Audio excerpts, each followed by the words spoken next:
try to listen to the answer without being afraid. Well, okay, that's stupid. Of course I'm afraid.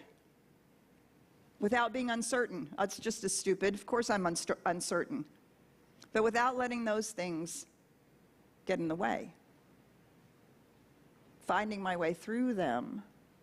And I think these are the questions that are pertinent when I think about reimagining me and we and bringing spirituality into the world. I sing that song, "Oh yes, use me to be the light."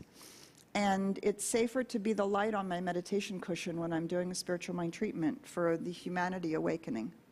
It's good, it's important, it's valuable, it's necessary. I do it every single day. Every day.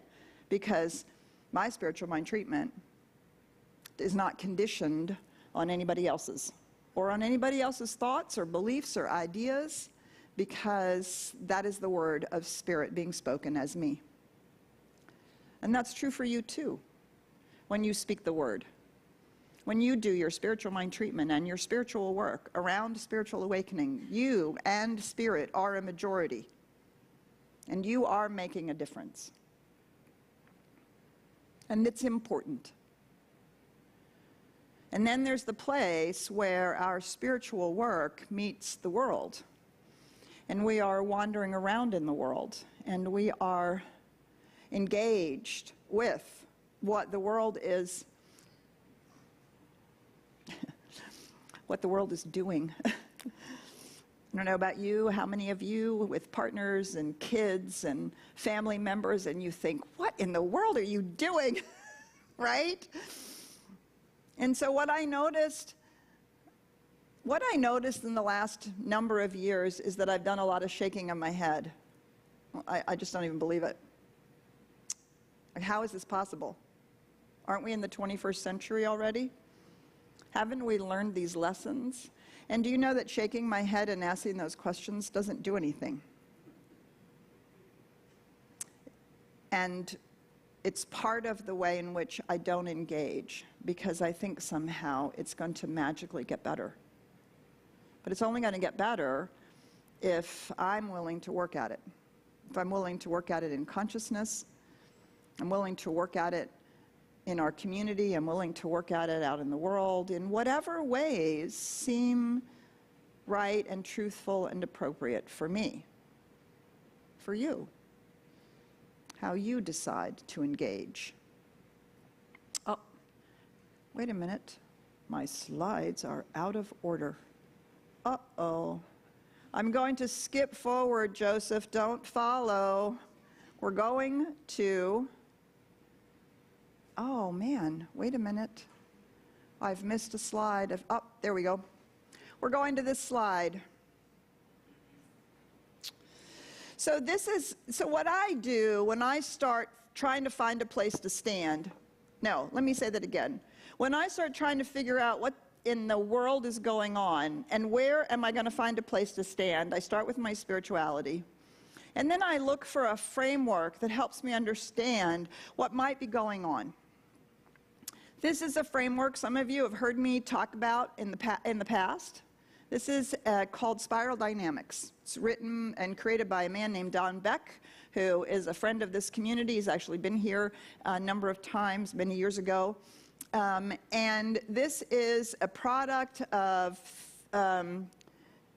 years and years and years of research into cultural development. Now, one of the things that has been a product of the scientific revolution for us in humanity today is this idea that things are evolving. So we got it from Darwin, thanks to the finches and the Galapagos Islands, right? And then we began to apply that to other things. We began to notice development and evolution.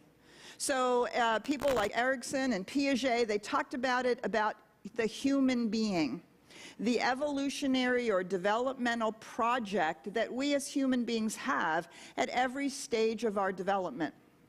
So the infant has a project, the toddler has a project. You know what that is. No and mine. That's the toddler's project, right? Because they're discovering that they're a separate person, that they actually have things they want and things they don't like. And on it goes. The teenager is doing the terrible twos at a mega volume so that they can separate from their family and go be their own person, right? The young adult has a project, middle age.